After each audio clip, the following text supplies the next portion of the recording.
Hello, everybody. This is Joseph P. Farrell with news and views from the Nefarium on Thursday, May 11th, 2023. I'm in between a bad weather cycle, folks, so there is no vid chat this Friday afternoon. I've moved that vid chat to Monday. However, they are now telling us that the rain and storms they're expecting to move in for the weekend may extend into Monday. So for all of you members of my website looking forward to the vid chat, please keep an eye on the schedule. It may be that I'll have to boot that vid chat once again to the following Tuesday or Wednesday. So please keep an eye on the schedule. I do apologize to all of you for this constant weather interference. It seems like we're in a cycle of weather that just hits every weekend just as regular as clockwork. I want to thank you for being patient through this bad weather season that we always go through. Anyway, today I want to talk about something. I want to raise the alarm about something that is becoming, at least to me, clearer and clearer as a possibility. And it's a disturbing possibility. And that's the so-called gold-backed state-issued digital currency. I want to raise the alarm about this. I know everybody's jumping on the bandwagon and thinks all of this is a good idea. I don't, for reasons I'll get into in a minute. This is the second time I've talked about it, but this time there's a hint in this Zero Hedge article about why it may not be a good thing. So I'm going to read from an article that was published just about a week ago, titled Texas Committee Passes Bill to Create 100% Reserve Gold and Silver-Backed Transactional Currencies. In other words, there is no fractional gold backing. In other words, 10% of the issuance of the currency being backed by gold. No, they want 100% of the issuance of any currency to be 100% backed by the same amount of gold or silver. So here we go. I'm going to read about,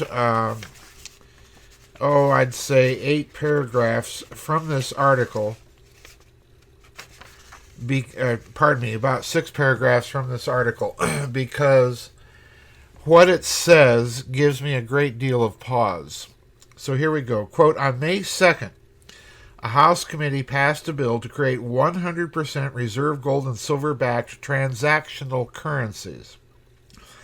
Enactment of this legislation would create an option for people to conduct business in sound money, set the stage to undermine the Federal Reserve's monopoly on money, and possibly create a viable alternative to a central bank digital currency. Representative Mark Durazio introduced House Bill 4903 on March 10th, and I've talked about this bill before, and it has since garnered a bipartisan coalition of 42 co-sponsors. The legislation would require the state comptroller to establish and provide for the issuance of gold and silver specie, that's actual gold and silver coins, and also establish digital currencies that are 100% backed by gold and silver and 100% redeemable in cash, gold, or silver. Skipping a paragraph.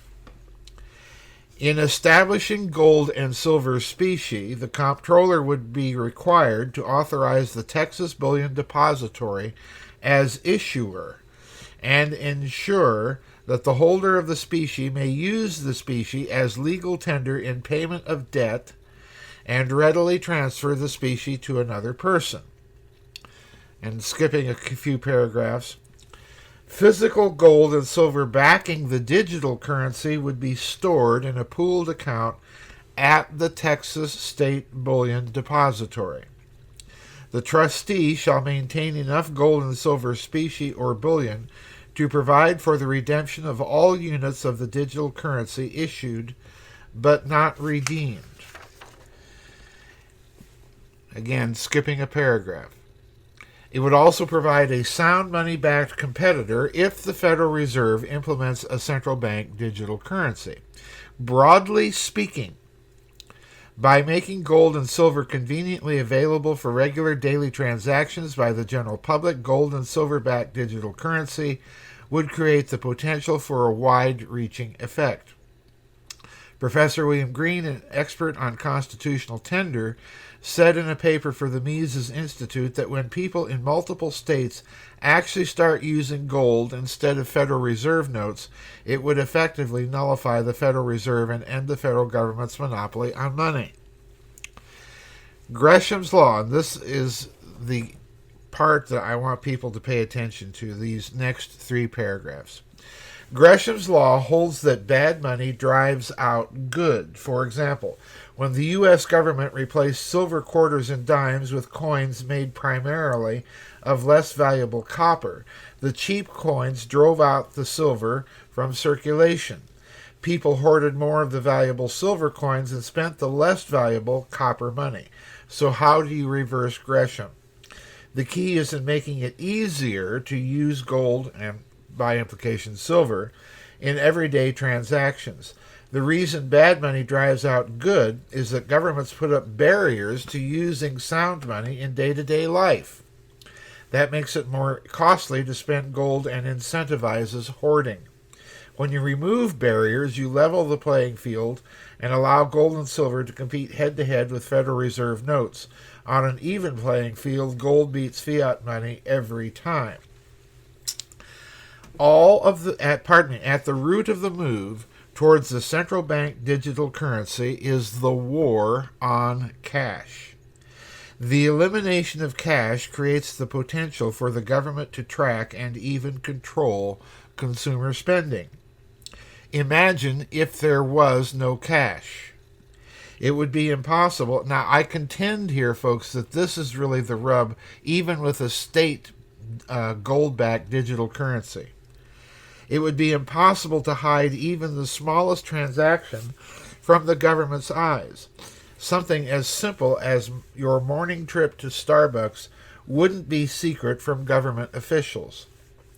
As Bloomberg put it in an article published when China launched a digital yuan pilot program in 2020, digital currency offers China's authorities a degree of control never possible with physical money, unquote. Now, what I'm going to suggest is that the Texas bill is even worse than China's. And here's why. You'll know, and this is something that has bothered me about this move towards state so-called gold-backed digital currencies or silver-backed digital currencies, because they're talking about 2 things and only 2 things. Firstly, the issuance of specie, actual coins, and then secondly, the use of those coins to back a digital currency. And my problem is that they're lacking the intermediate step of convenience. They're throwing up yet another barrier to the use of gold and silver as money, and that is in not issuing certificates of deposit, bearer-on-demand certificates of deposit for that gold or silver, which in turn can be used as a medium of transaction, and it is not digital, and it is not being therefore tracked. Okay, this is the problem. It is possible to issue such paper notes. I used to spend them as a kid. They were called silver certificates. I remember having them and spending them. Now, here's the other problem.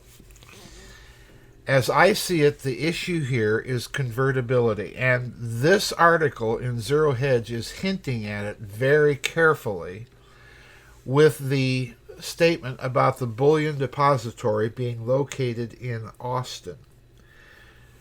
I suspect that what we have here, folks, is an attempt by Mr. Globaloney to introduce a digital currency concept into American culture and do so bypassing the Federal Reserve and making it look, quote-unquote, acceptable because it's coming from so-called red states that are objecting to the Federal Reserve's increasing printing of pure fiat money. And as far as that goes, of course, I'm in agreement with them.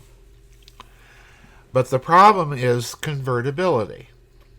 If you have to travel all the way to Austin to convert the money, then you really don't have convertibility, do you?